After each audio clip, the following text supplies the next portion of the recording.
Bonjour, bienvenue à cette conférence intitulée « Emploi et compétences, la dynamique vertueuse du secteur de l'emploi à domicile ».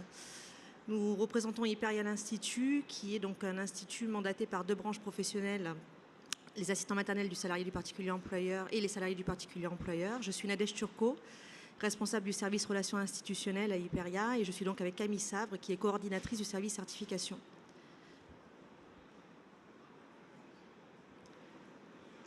Pour répondre à la question qui nous est posée aujourd'hui, ce qu'on peut voir, c'est que les emplois de la famille et du domicile sont un secteur économique d'envergure. Quelques chiffres, on ne va pas vous abreuver énormément de chiffres, mais quelques-uns quand même parce que c'est important. Le secteur représente aujourd'hui 3,6 millions de particuliers employeurs, dont 1,10 million de parents employeurs d'assistants maternels, 1,3 million qui sont âgés de plus de 60 ans. Ce sont aussi 1,6 million de salariés. Sur les 1,6 million de salariés, 350 000 sont des assistants maternels, 1,2 million des salariés du particulier employeur. Il faut savoir que 63% des intervenants au domicile des personnes fragilisées sont salariés du particulier employeur. Non seulement c'est un fort secteur en termes de masse, mais c'est aussi 12 milliards d'euros de salaires versés par ménage, ce qui n'est pas rien aujourd'hui dans l'économie. Cela représente 59% de l'activité rémunérée dans le champ des services à la personne, hors assistant maternel. Pour les assistants maternels, c'est 56% de l'offre d'accueil hors accueil familial. Donc tout ce qui est extra-familial, en dehors du cercle de la famille, 56% est couvert par les assistants maternels. De plus, le secteur des emplois de la famille et du domicile, de l'emploi direct, est un secteur qui est légalisé puisque la loi de modernisation de l'économie du 5 août 2008 a reconnu le particulier employeur comme statut à part entière. Vous avez ici qui s'affiche l'article. Le particulier employeur est un acteur économique et social à part entière qui participe à la croissance sans pour autant poursuivre de fins lucratives au moyen des travaux de son ou de ses salariés. L'importance, évidemment, dans ce texte, c'est la question du non lucratif. Dans ce secteur-là, il n'y a pas d'enrichissement personnel dans la relation contractuelle que le particulier peut avoir avec son salarié. Non seulement c'est un secteur économique fort, comme on vient de le voir, mais c'est aussi un secteur encadré avec une offre de services dédiée pour les salariés et pour les particuliers employeurs. Une offre de services qui se fait autour d'un écosystème. Évidemment, deux branches professionnelles, la branche des salariés du particulier employeur et la branche des assistants maternels du particulier employeur. Il faut savoir que ces deux branches sont constituées de représentants des salariés, la CFDT, la CFTC, la CGT, FO, le SPAMAF pour les assistants maternels et la Fédération des particuliers employeurs qui représente les particuliers employeurs. Ces deux branches ont mis en place tout un encadrement juridique des salariés et des particuliers employeurs au travers des deux conventions collectives qu'elles portent. Ces deux conventions collectives ont donné vie également à deux accords de formation. Aux côtés des deux branches, vous trouvez également le groupe IRSEM, qui est aussi présent sur le salon et qui est l'institution de retraite complémentaire et de prévoyance obligatoire et qui peut aussi couvrir par une mutuelle les salariés. AGFOS PME, qui est notre organisme collecteur agréé.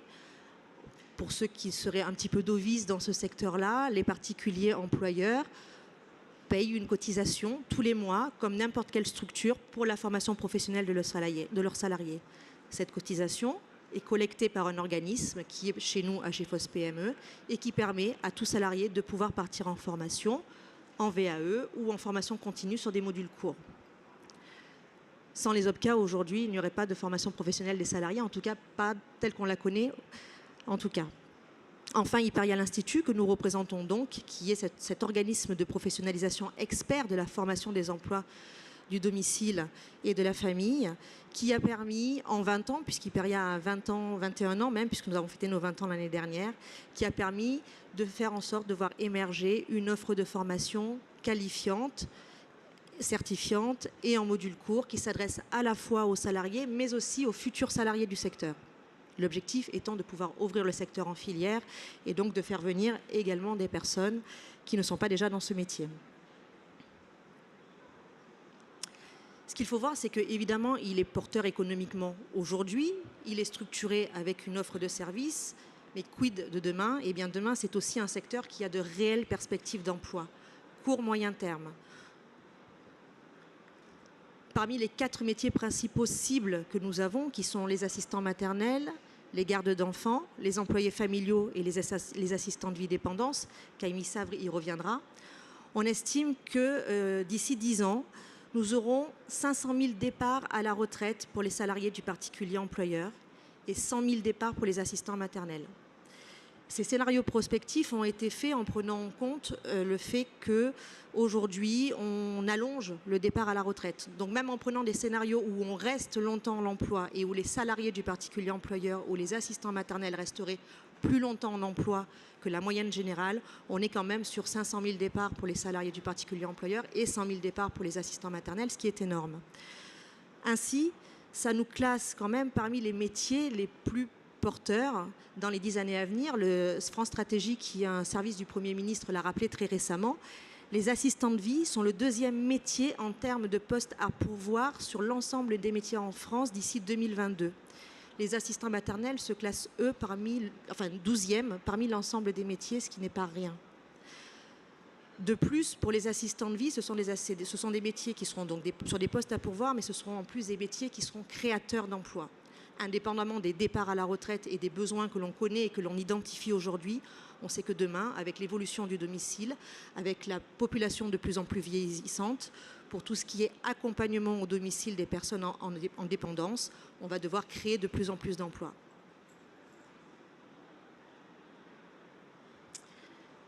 Face à ces enjeux se pose évidemment une question très très claire: quelle attractivité pour le secteur? 500 000 personnes qui partent d'un côté, 100 000 personnes qui partent de l'autre. Est-ce qu'on sera en capacité demain de pouvoir avoir autant de personnes qui intégreront le secteur? Et si oui, sur quelle base? Il faut dire qu'en fait, travailler en emploi direct, c'est assez particulier. On le dit souvent, hein, c'est un secteur particulier. Je ne sais pas si on peut l'employer réellement comme ça, mais en tout cas, c'est un secteur qui revisite clairement la relation de travail et la politique RH sur des valeurs fortement humaines. On est sur un relationnel 1-1, le salarié avec son particulier employeur, voire ses particuliers employeurs, puisqu'évidemment, le multi-employeur est dans le secteur quelque chose de très courant. Du coup, cela entraîne évidemment un management aussi différent, et on n'est pas sur du management vertical tel qu'on peut l'entendre aujourd'hui dans une structure très classique. J'ai mon patron au-dessus de moi, je suis salarié de mon patron, j'ai des directives qui arrivent, j'applique ces directives. On est dans un management qui peut être aussi vertical et horizontal, c'est-à-dire qu'on parle souvent chez nous de management partagé. Le management se partage entre l'employeur et le salarié. Il n'empêche que l'un et l'autre ont bien des droits, des devoirs et des obligations à intégrer de part et d'autre, mais la relation de subordination est complètement différente de celle que l'on peut connaître de manière très classique dans une structure. Évidemment, ça pose tout un tas de questions dans ce relationnel. Comment je choisis mon salarié ?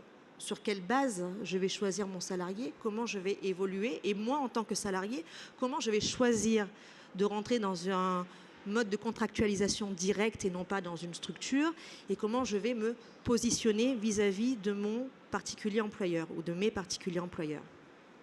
On s'est aperçu que dans ce secteur, particulièrement, c'est bien la confiance qui est la base de la relation. Je fais confiance à mon salarié me fait confiance. J'ai des droits, je les respecte, il a des droits, je les respecte, mais notre relation dépasse clairement ce statut strictement juridique de salarié à employeur. Je lui ai fait confiance pour venir dans mon domicile, pour évoluer professionnellement dans mon domicile. Il me fait confiance aussi pour justement être dans ce relationnel de 1 à 1. Ça pose évidemment du coup la question de se dire comment sont ces métiers. Bien souvent on dit, est-ce que c'est réellement des métiers? On est sur une base de confiance. Est-ce que réellement on peut parler d'un emploi à part entière? Est-ce que c'est très attractif d'aller dans ce type d'emploi? La professionnalisation, notamment, et c'est pour ça qu'on est là aujourd'hui, constitue une des réponses clairement à l'attractivité de ces métiers. Grâce à la professionnalisation qui a été mise en œuvre depuis 20 ans, on a pu structurer les métiers, faire le socle de compétences de ces métiers-là. On peut aujourd'hui clairement parler d'un début, voire même d'une concrétisation de filières sur les métiers des emplois de la famille et du domicile, ce qui n'était peut-être pas le cas même il y a 10 ans.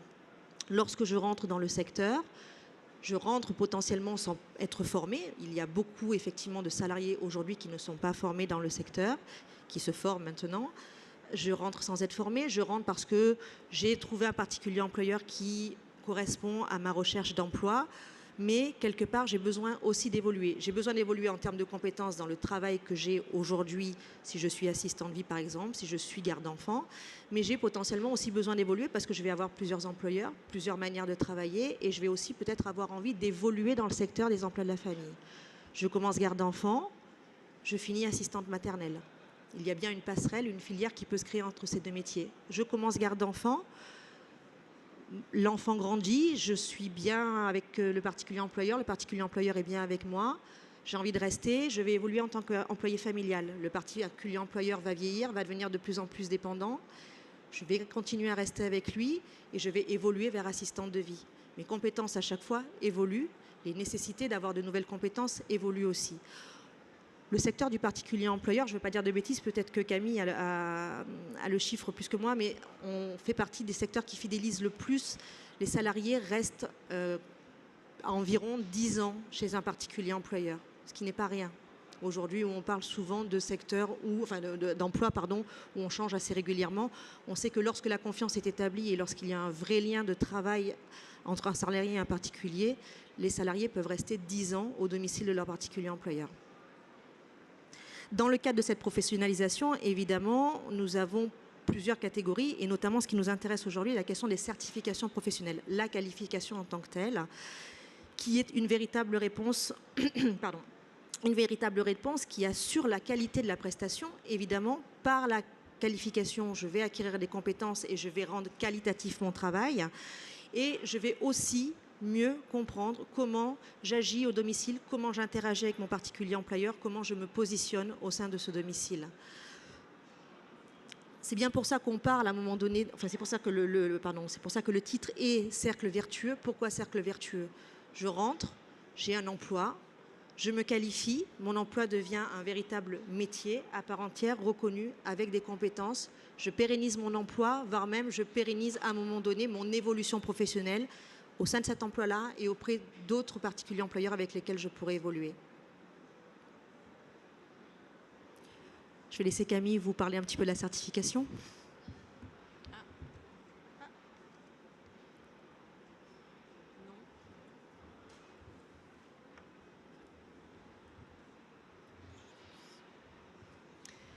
Bonjour, donc je prends le relais effectivement pour aller un peu plus dans le détail sur les métiers, les certifications en règle générale, les métiers, les titres professionnels et puis comment on y accède par la formation. Donc on va détailler les formations aussi, ce qu'on voit, ce qui permet aussi cette évolution et ces passerelles entre les différents métiers et comment on peut acquérir ces titres. Comment on fait pour passer ?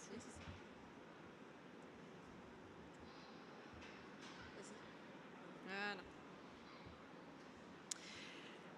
Donc Nadège en a déjà un peu parlé des différents métiers qui existent. On a 4 métiers, donc employé familial, garde d'enfants, assistante maternelle et assistante de vie dépendance, représentés par 3 certifications professionnelles. Donc on a des certifications professionnelles qui concernent la maisonnée, l'employé familial, une certification professionnelle qui concerne l'enfance, qui est assistante maternelle garde d'enfants, et une certification professionnelle qui concerne la dépendance, donc l'accompagnement des personnes dépendantes, qui est donc l'assistante de vie dépendance. Je vous propose de détailler un petit peu les différents métiers pour que vous puissiez avoir tous les éléments. Le métier d'assistante maternelle, c'est un métier qui est régi par un agrément du Conseil général. Cet agrément donc, donne droit à garder des enfants chez soi. Donc son domicile privé devient un lieu professionnel sur un certain nombre d'enfants. Le principe de ce métier, c'est vraiment de s'occuper des enfants, mais de manière autonome.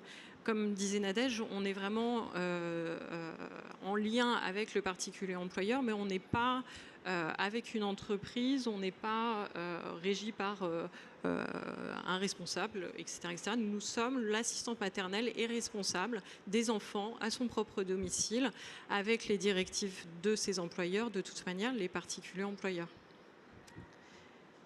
S'il y a des questions, il y aura, enfin je le précise, hein, mais il y a un temps d'échange aussi après, mais n'hésitez pas si vraiment il y a réaction à réagir. Donc l'accueil des enfants, c'est jusqu'à l'âge de 18 ans officiellement. Hein. Officieusement, on sait très bien qu'une assistante maternelle garde les enfants qui ne vont pas encore à l'école ou après, à partir de 4 heures, hein, pour le périscolaire. Ces assistantes maternelles, comme l'a dit, donc je vais pas revenir dessus, mais ces assistantes maternelles, elles sont encadrées aussi par une convention collective, la convention collective des assistantes maternelles du particulier employeur. Pour ce métier, il existe donc une certification professionnelle qui s'appelle la certification professionnelle assistante maternelle garde d'enfants, qui est déposé et reconnu au RNCP, donc c'est le répertoire national des certifications professionnelles. Ce répertoire, pour information, c'est, je vais schématiser, l'État qui reconnaît tous les diplômes, certifications, titres, enfin c'est tous les nomenclatures qu'on entend, au même endroit, qui dit oui, ce diplôme est bien reconnu de niveau 5, donc de niveau CAP 3e, voilà. Donc il tamponne bien, c'est niveau 5. Donc nous avons effectivement des certifications qui sont déposées depuis 2009, qui sont reconnues de niveau 5. Ces certifications cette certification est accessible par la VAE, mais aussi par la formation. Je vais les détailler de toute manière plus tard, quand on verra le détail de la formation. Deuxième métier qui concerne aussi les enfants, c'est la garde d'enfants. La différence entre l'assistante maternelle et la garde d'enfants, elle n'est pas énorme. C'est le lieu de travail qui change. L'assistante maternelle, tout à l'heure, je disais, elle garde chez elle. Elle a un agrément pour garder les enfants chez elle. La garde d'enfants, elle va aller chez le particulier employeur. Donc, son lieu de travail, ça va être la maison des parents. Hein. La maison des parents, ou que ça soit une garde unique ou garde partagée. Je ne sais pas si vous connaissez le terme garde partagée, c'est deux parents qui s'associent pour employer une garde d'enfants ensemble.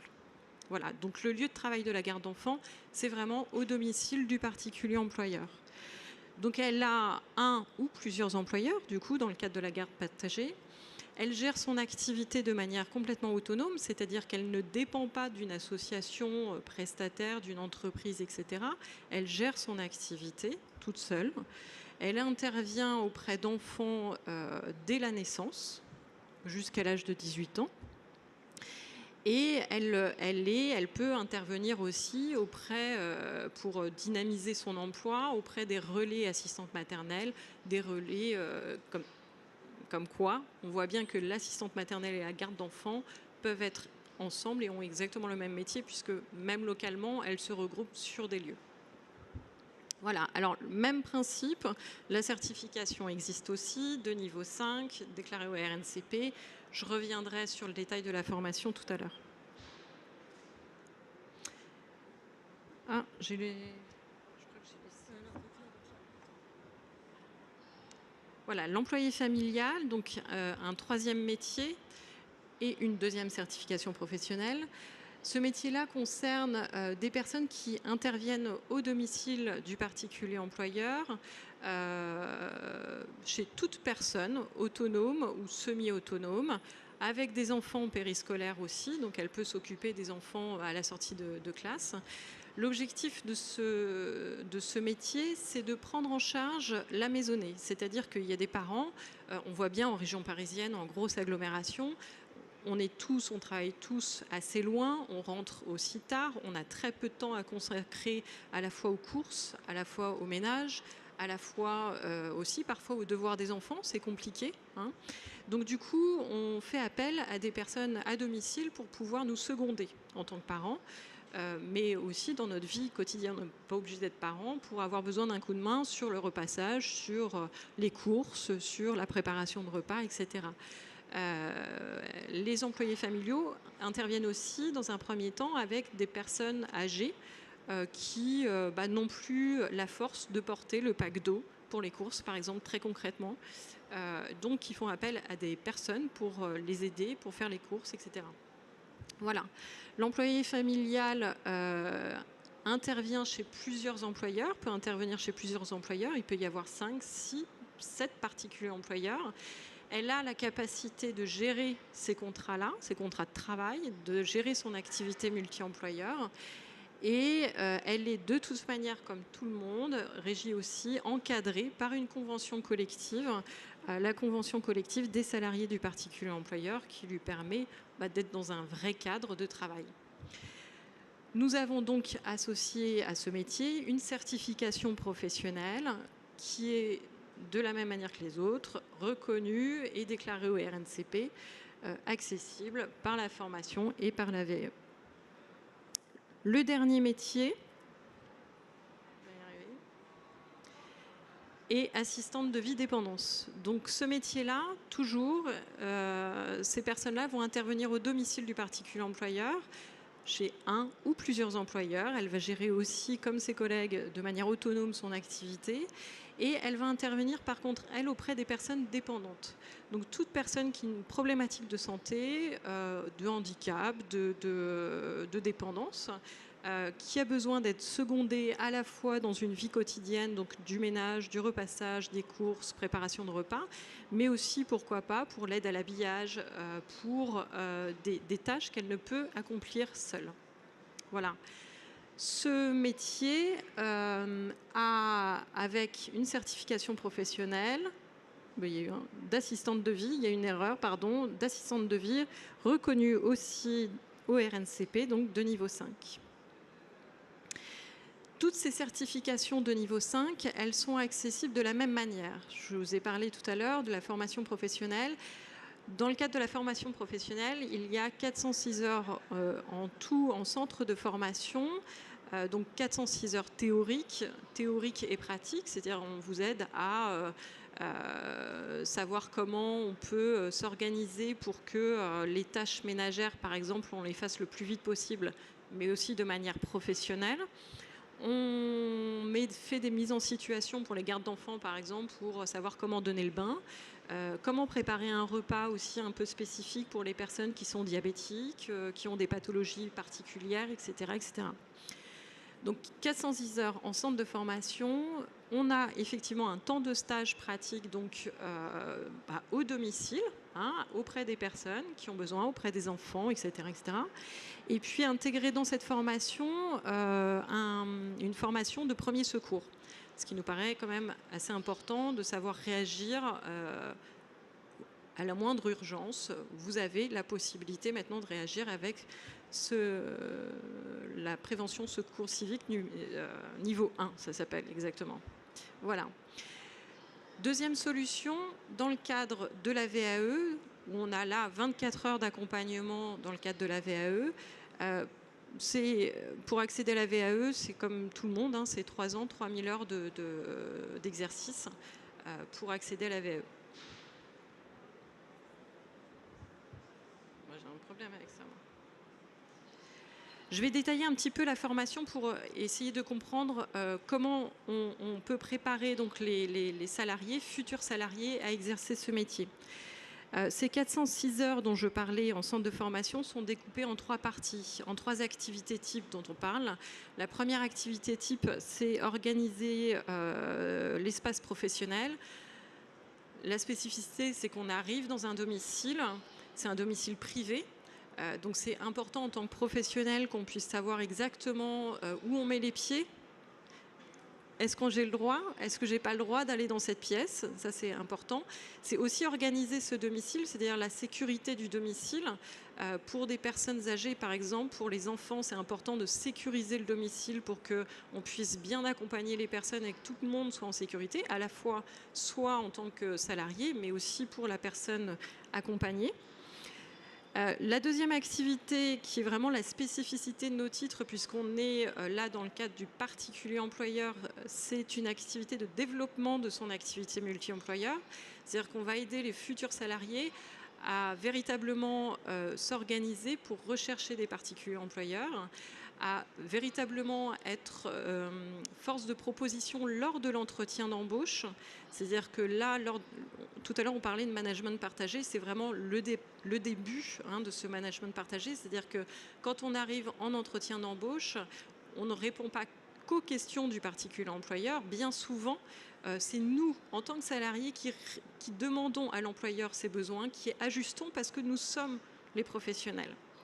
Donc, on lui propose un accompagnement aussi. Donc là, c'est une démarche vraiment différente.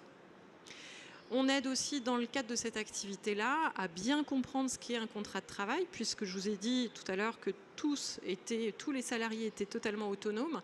Donc pour ça, il faut vraiment comprendre ce qu'est un contrat de travail, comment ça peut se faire, qu'est-ce qui est légal, pas légal, quels sont les lieux ressources pour nous aussi, puisqu'il ne s'agit pas non plus de vous faire des formations de juristes, il s'agit d'avoir vraiment les outils, donc des lieux ressources aussi, à qui faire appel pour être sûr que mon emploi est sécurisé. Voilà, donc c'est une activité type qui est vraiment pour le secteur et pour les branches extrêmement importante, puisque ça nous permet de pérenniser aussi les salariés dans ce secteur-là et que l'ensemble des salariés puissent vraiment être au fait de tout ce qui se passe. Et la troisième activité type, qui est la spécificité de chaque métier, c'est l'accueil et prise en charge. C'est-à-dire que pour une assistante de vie dépendance, comment je vais accueillir et prendre en charge une personne dépendante dans l'organisation de son travail, dans la communication, dans l'accompagnement auprès d'une personne Alzheimer, par exemple, qu'est-ce que je fais, qu'est-ce que je ne fais pas, comment je fais un repas avec une personne atteinte de maladie d'Alzheimer, comment je vais faire ma séance de repassage avec cette personne atteinte de maladie d'Alzheimer, etc.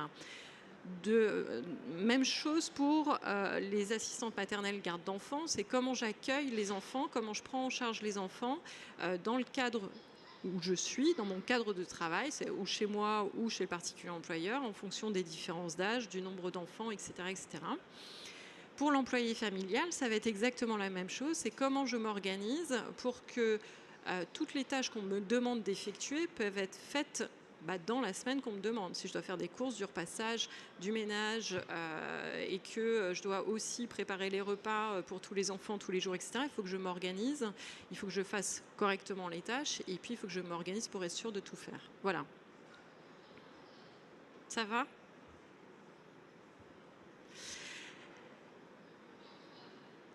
L'activité 1 dont je parlais dure 85 heures à peu près. L'aspect qui est très important et qui permet l'évolution au sein de ce secteur aussi, c'est que c'est un tronc commun avec l'ensemble des certifications. C'est-à-dire que vous avez acquis l'activité type 1, ça veut dire que vous avez acquis l'activité type 1 pour l'employé familial, la certification employé familial, la certification assistante maternelle garde d'enfants, la certification assistante de vie dépendance. Il n'y a pas de différence entre les trois titres. D'accord ? Ah, je suis allée trop vite, pardon. L'activité type 2, c'est la même chose. Tronc commun avec l'ensemble des trois certifications. D'accord ? Donc ça permet vraiment, ces deux activités-là permettent vraiment un tronc commun et du coup des passerelles entre métiers. Et la troisième, activité, donc qui dure 250 heures, qui est le cœur du métier, donc c'est pour ça que les heures sont plus conséquentes sur cette activité type. 250 heures avec découpé en trois parties bien distinctes, mais la notion qui est importante, c'est qu'il y a 50% de mise en situation en centre de formation. Ce n'est pas uniquement des cours théoriques, c'est aussi de la pratique, ce qui nous semble essentiel pour la préparation de certification professionnelle. Quelques chiffres très rapidement sur l'acquisition des certifications. On est à peu près 2500 personnes qui sont présentées par la formation. On est sur des chiffres qui sont assez identiques. En VAE, 350 personnes aussi à peu près, avec un taux de réussite assez important pour l'ensemble des certifications sur l'ensemble du territoire. Ce qui est important, je pense, de retenir, c'est on a fait une enquête auprès de ce certifié, de savoir qu'est-ce que ça leur a apporté cette certification. Parce que, bon, on fait des formations, maintenant il faut que ça donne des choses très concrètes aux salariés, il faut que ça puisse leur servir. Nous, notre objectif, c'est, au-delà de faire de la certification, c'est vraiment répondre aux besoins à la fois des salariés, mais aussi des particuliers employeurs. Donc on leur a posé un certain nombre de questions. J'ai extrait des données pas toutes les données, hein, juste quelques-unes. Mais en gros, ce qui est important, c'est que 95% sont satisfaits de leur certification pour trois raisons. C'est que d'une part, ça leur a aidé à trouver un emploi. Donc là, je fais écho à l'activité 2, hein, c'est gérer son activité multi-employeur. Ensuite, beaucoup de gens étaient très très fiers quand même d'avoir une certification professionnelle, puisqu'on a beaucoup de personnes en reconversion aussi au sein de notre secteur. Donc il y a une fierté. Et puis, ils étaient très satisfaits aussi du contenu de formation. La grosse majorité, 75%, 76% pratiquement, ont trouvé un emploi en lien avec la certification. Donc ça veut dire que les gens sont restés dans le secteur. Donc ça veut dire, grosso modo, que les titres, enfin la formation, permet vraiment d'aller travailler dans le secteur. Et donc 65% ont considéré que ça les a vraiment aidés, tout ça, à trouver un emploi. Ce qui est important, c'est que j'ai extrait ces données-là aussi parce que ça me semble important. On parle beaucoup de mi-temps subi, de temps partiel subi par exemple. Dans nos secteurs, c'est pas forcément quelque chose de subi. C'est aussi, ça c'est une donnée qui est importante, c'est aussi les temps partiels, c'est aussi des temps partiels qui sont choisis. Beaucoup de gens choisissent vraiment véritablement de travailler à temps partiel. 80% des salariés ont trouvé un emploi dans le secteur. 31% travaillent au moins à 35 heures, 48% travaillent entre 17 heures et 34 heures par semaine. Mais vous voyez bien que 76% sont vraiment satisfaits de la manière dont ils ont organisé son travail, dont ils ont aussi leur temps de travail. Ils sont vraiment satisfaits de ça. Donc c'est pas parce qu'il n'y a que 31% qui sont à 35 heures que l'ensemble ne sont pas satisfaits. C'est français ce que je viens de dire? Oui, c'est français. Pardon.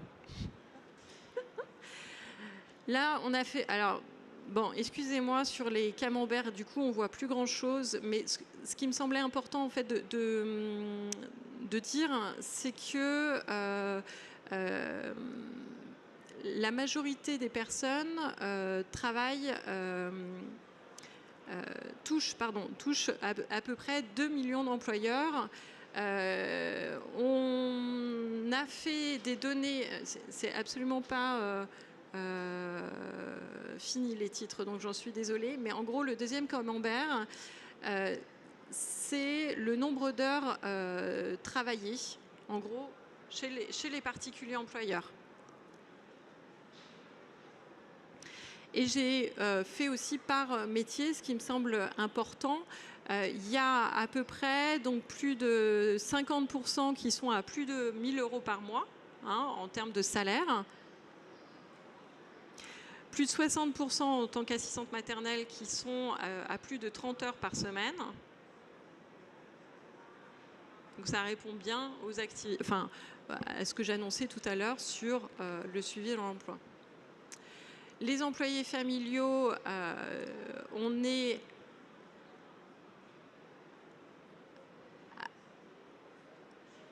là sur une différence. En fait, on est on est plus sur des mi-temps et puis on est sur des rémunérations, voilà, qui avoisinent en fait à peu près 1 000 euros. Je fais une moyenne, je suis en train de calculer en même temps, mais qui voisinent à peu près 1 000 euros. Sur des temps de travail qui sont grosso modo pour la moitié à partir de 20 heures jusqu'à plus de 30 heures par semaine. Et pour les assistantes de vie dépendance, on est pour aller à peu près 60%, plus de 20 heures de travail par semaine. Voilà. Donc c'était vraiment en lien avec ce que disait Nadège, c'est-à-dire que la formation permet vraiment, du coup, maintenant, de développer ça et d'être dans cette plus-value par rapport au métier. Voilà. Je ne sais pas s'il y a des questions. Il ne faut pas hésiter.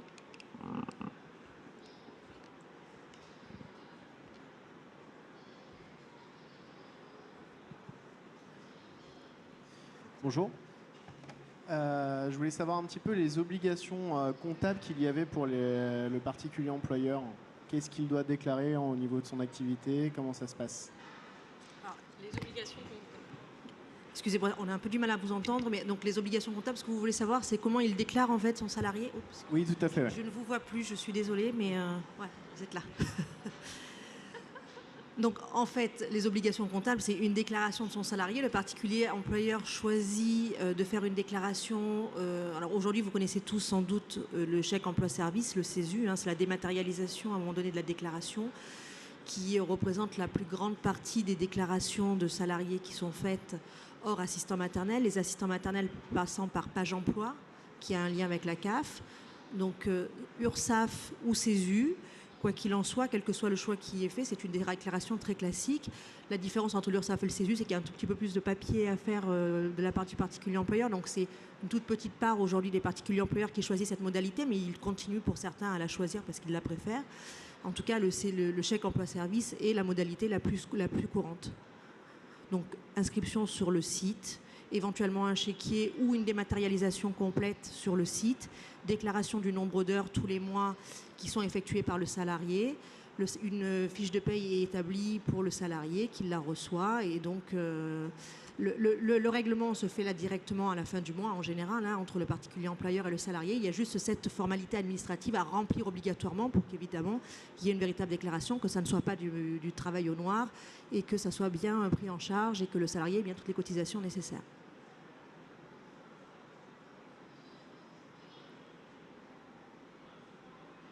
Je vous en prie.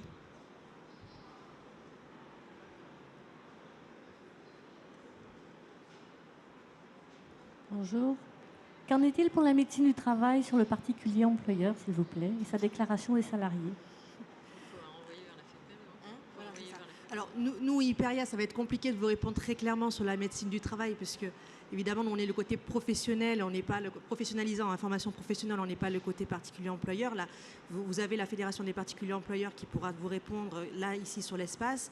Quoi qu'il en soit, c'est une réflexion. Moi, je ne vais pas aller beaucoup plus loin que tout ce que je vais vous dire là, et vraiment, je vous invite à aller voir avec la Fédération des particuliers employeurs. C'est une question aujourd'hui qui est posée. Absorber 1 600 000 salariés du particulier employeur dans la médecine du travail, c'est pas tant une problématique de particulier employeur que même une problématique d'organisation territoriale aujourd'hui qui est réellement posée. Donc voilà. En tout cas, vraiment, allez voir la Fédération des particuliers employeurs. Je pense qu'ils pourront vraiment vous aiguiller là-dessus.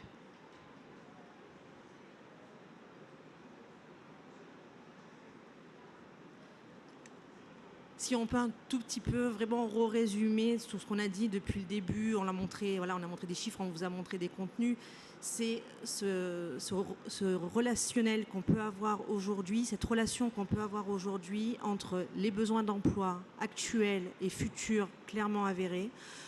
Les chiffres qu'on vous a donnés sont des chiffres qui ont été calculés par diverses structures, qu'elles soient des structures publiques, que ce soit l'IRSEM, certains des chiffres venaient de l'IRSEM, hein, de la Caisse de prévoyance. On sait que tous les indicateurs, même dans des scénarios qui sont des scénarios moindres parce que l'activité économique ralentit, montrent qu'il y aura de la création d'emplois ou en tout cas des besoins d'emploi sur ce secteur-là et que ce besoin d'emploi, pour y répondre, la professionnalisation fait partie des clés. Elle fait partie des clés parce que très clairement, notamment lorsqu'on est certifié, on est beaucoup plus à même de pouvoir se présenter en tant que salarié, de pouvoir remplir les tâches qui sont demandées. Ces métiers-là, ce sont des vrais métiers, on le redit encore, mais réellement ce sont des vrais métiers qui appellent de véritables compétences. La formation outille à répondre à ces véritables compétences. Quoi qu'il en soit, demain il y aura des besoins. Voilà. Je vous en prie.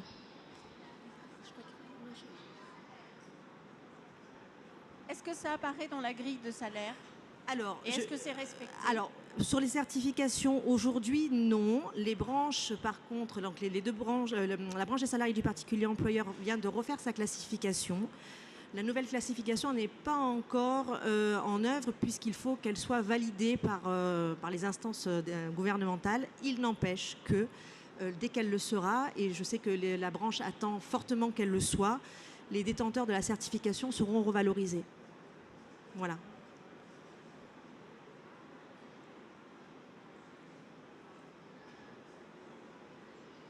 Et évidemment, je crois que l'attente est pour la fin de l'année.